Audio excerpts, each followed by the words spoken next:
People will tell you that the sound of analog is like so special, and like there's truly no way to replicate that circuitry in digital things.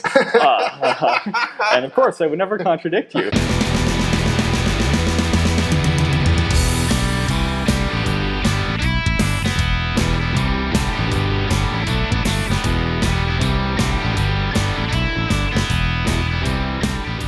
Well, hi, Trevor. Oh, hi, Sam. Thank you for coming to my shop. I'm good. Well, thanks for having me at your shop. This is really great. It's a wonderful place. I really like it. Yeah, I certainly like spending time here, and our goal is to make a space that people feel comfortable just coming to jam out, getting a chance to use stuff that you otherwise only see online. We do our best to have as much stuff out as possible so that people really can come with nothing, with no intention to buy anything, and just enjoy it.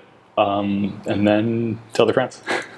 I have to say your shop is unique as far as I know, in that you have the most synthesizers I've ever seen in one place, and it's amazing. And it's not just run-of-the-mill stuff like you'd find at a big box store. It's really interesting boutique synthesizer gear. And I love it. I love technical stuff in general. Yeah, but for a lot of people, it's their first time playing a synthesizer, like, period.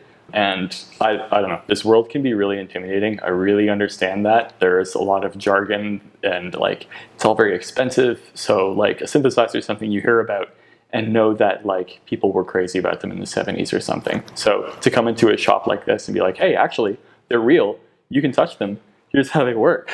I think it's a pretty good experience for a lot of people. Even some of the real, what I would consider old school synthesizers.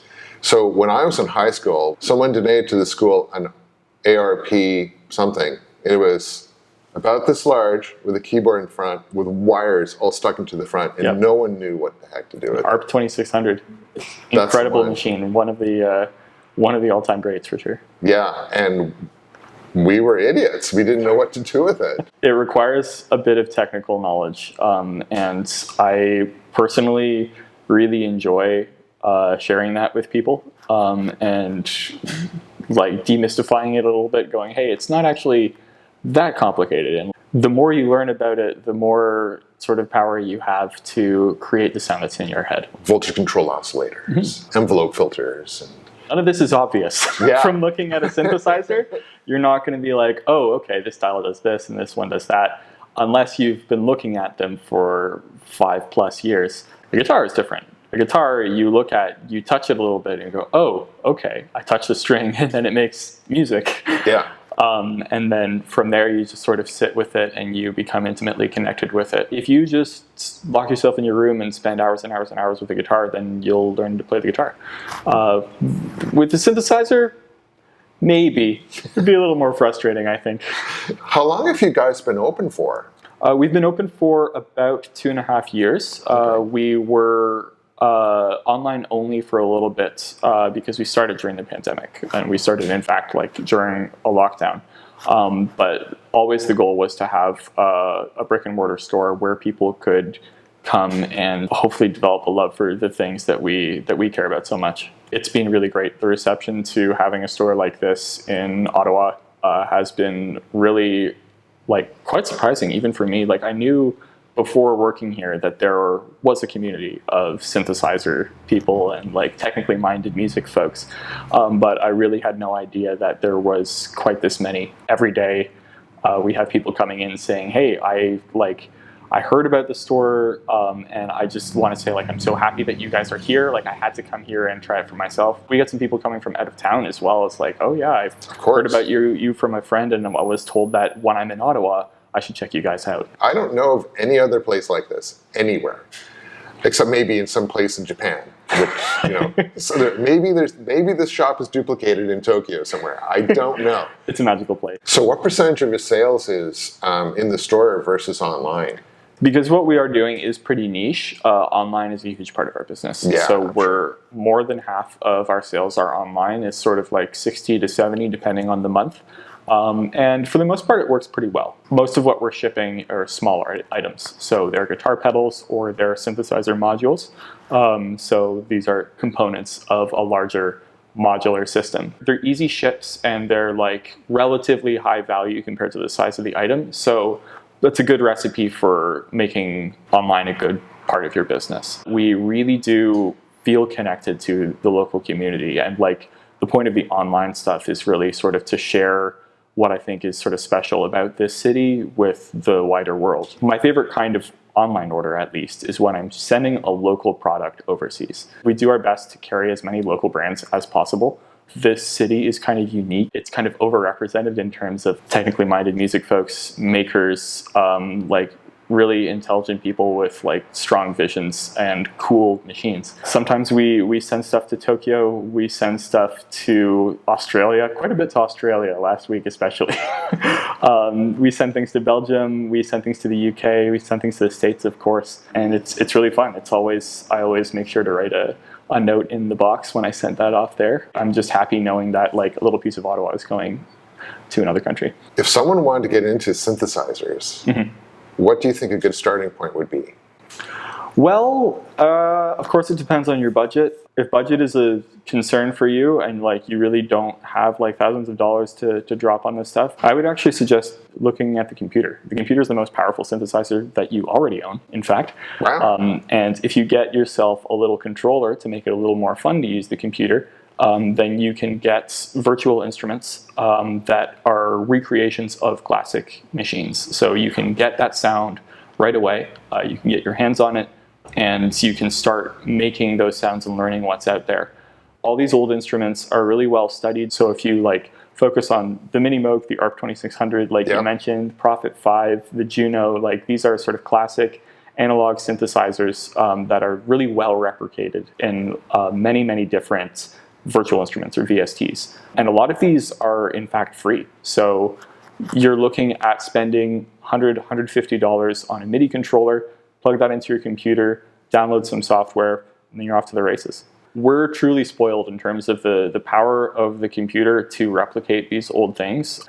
People will tell you that the sound of analog is like so special and like there's truly no way to replicate that circuitry in digital things. And of course, I would never contradict you. I will say it takes a very trained ear to be able to hear the difference. Yeah. And even then, when it's in the mix, when it's in a whole song, I couldn't tell you. You have the band and you're going to play and you're playing in a bar somewhere. No one can tell. No one can tell. But you can tell, and that maybe affects your performance. Absolutely, yeah. I mean, what the conclusion isn't, oh, we should just put all of these expensive analog things in the dumpster. Because ultimately it's music and it's not about what is like strictly the best, what is like optimal in terms of performance wise, right? It's a creative pursuit, and behind it you have an artist, a person who is going to be creatively inspired in different ways depending on the tools that they use. So yes, you can spend $50, you can get basically like one-to-one clone of the Prophet 5, which is right behind you, or you can spend $5,000 on the actual instrument. But you've got this instrument that is 1% of the cost of like the real deal. And you can get great sounds out of it, but you sit down in front of the Prophet 5 and you play that and you tell me that that's the same as using software. It's not. Yeah. You get your hands on knobs, you feel yourself connected to the instrument in a different way. It is creatively inspiring that a virtual instrument just isn't. So what's the typical Cicada customer like? Typical Cicada customer walking into the store, I would say, is actually someone who has maybe a little bit of experience with guitar and some interest in synthesizers. Mm-hmm. So for them, we have lots of guitar pedals for them to try out if what they want is to like try on some new sounds. And if they are synth curious, there's so much stuff here for them to learn. So the typical customer is looking for some guidance, is looking for some explanation, because like you're coming into this not really knowing how to use any of these things. And like I tell people, hey, you can use everything. It's all plugged in. But most people walking in don't really know how to use much of it. So it'll take a little bit of demonstration, a little bit of coaching, and I love to do that. I love to give people like sort of their first experience of these things and like hopefully see their interest piqued, their curiosity, they're wanting to come back and try a different instrument next time. What I really like about the old school ones with the various plugins and stuff is you can combine things in ways that maybe no one else has ever done. It's really exciting, the sort of worlds between the pedals, guitar pedals, and synthesizers. The stuff in between there, I think, is the most interesting. And our store is pretty well positioned to explore those boundaries. We get a lot of people who are sort of moving from guitar to synths or moving from synths to guitar. So for them, I really try to call on their experience in one thing to explain that of the other. In terms of like the space between that, we're seeing some really interesting stuff coming out. Fairfield is actually doing some really cool stuff these days in terms of like, because expression that will run into pedals and control voltage that you would use on a synthesizer, those are exactly the same signal. Yeah. So to look at that and go, okay, how can we combine these things in interesting ways, I think is a really cool area of exploration, and I'm really liking what Fairfield is doing with it. I'm actually developing a pedal right now with 2 expression pedal inputs, so I'd like to talk to you about that later. I would love to hear about that. In fact, while I was playing earlier, I was wondering, I haven't actually seen any expression inputs on Trevor's stuff. I'm curious as to what his thoughts are on it. That's really exciting. I'm really excited to hear what you have to say about that off camera, of course. I want to talk about your pedals because I think they're great. Oh, awesome. We get a lot of people coming in from out of town, and for them, I always try to highlight local brands. So Fairfield, like I mentioned, Empress, of course. Always, I try to mention the Mayfly stuff. We have it, I think, all displayed out there. Here. We have it on the board. We have it plugged into things. Got a really wide range of stuff. So whatever kinds of pedals people are interested in, usually there's something that I can show them that they'll be interested in. My personal favorite is Le Canard. Everyone loves that pedal. I think it's because it's so expressive. Because for me, I don't actually play guitar, so I get the most enjoyment out of handing a pedal that I've been interested in but haven't really been able to demo. You give that to someone who actually knows how to play guitar, and then you can hear it sing. And I think that Le Canard is, because the envelope is so sensitive, an expressive player interacting with a very sensitive envelope means that you're playing the pedal as well as the guitar, which I think is super cool. A guitar player called Jimi Hendrix, who... I think I've heard of him. Yeah, maybe. I don't know. It sounds familiar. Who has a song called Little Wing. Apparently that is fuzz turned all the way up, but you turn the guitar down to almost nothing. That's how he got that sound. And I didn't know this until Lucas Hanneman pointed it out to me and says, hey, this is one thing I want to be able to do. And I went, oh, okay. I had no idea. Yeah. I think it's so interesting how Jimmy is still kind of our reference point for fuzz tones, right? Like, the stuff that he was working with was like right bleeding edge of technology, right? That stuff was just coming out, and he was kind of the first guy to make people go, what is that sound? What is going on with that infernal devil's music? Whenever people sit down to test a fuzz pedal in here, they're playing Jimmy. Yeah. Lucas Hanneman is a blues guitarist. He's a blues and jazz guitarist. Blues and jazz. Okay. Yeah. So fuzz in jazz, huh? You turn it down and you can still get the things that he wants to get. Has he been using the Habanero on stage for about a year? About a year. Wow. Okay, so this thing is road tested. Yeah. We've been making prototypes of this thing for about that length of time. How many revisions did it go through? Ooh. You don't have to answer that. Man, that's really cool. I think it's great how you were working with local artists. I know that you had the Voxbox with the Keen as well. Yeah.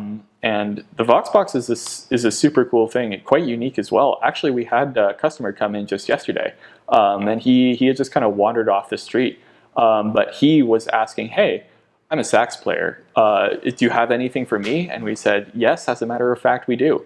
And the Voxbox is kind of like a perfect gateway for a mic'd instrumentalist to get into the pedal effects world. So we had a lot of fun plugging through the Voxbox into like our board. We didn't have to change much, just like routed it slightly differently. And then he got to try out reverbs and fuzzes and distortions and choruses and all that stuff. And he was having a great time.